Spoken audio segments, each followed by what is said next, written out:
What happens when red-hot steel meets machines strong enough to flatten it like paper? Welcome to the epic showdown inside a rolling mill, where raw metal is forged into the backbone of modern industry. Deep inside massive steel plants, some of the most powerful machines on Earth are at work: rolling mills.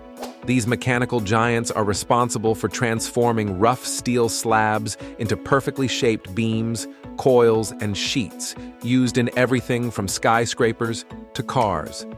The process begins with steel heated to over 1,200 degrees Celsius, hot enough to glow a fiery orange. This blazing metal is then fed into the rolling mill, where massive rollers, some weighing tens of tons, begin the transformation. The steel is squeezed, stretched, and flattened as it passes through each set of rollers, gradually shaping it into precise dimensions. There are two main types of rolling: hot rolling and cold rolling. Hot rolling uses extreme heat to mold the metal while it's pliable, perfect for structural beams and heavy-duty applications. Cold rolling, done at room temperature, is used for high-precision sheets and surfaces, giving steel that sleek, shiny finish you see in appliances and cars. Behind the scenes, sensors and automation systems constantly monitor the steel's thickness, temperature, and alignment.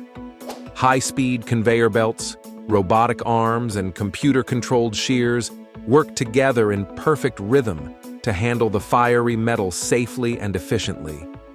This isn't just brute force, it's controlled chaos turned into art. The precision, power, and coordination in a rolling mill show how humans and machines have mastered one of Earth's strongest materials. Steel may be tough, but these machines are tougher. And thanks to rolling mills, the skeletons of our cities, vehicles, and tools are forged with strength, speed, and unmatched precision. If you want to stay updated on the technology industry in your daily life, subscribe to our channel. Thank you.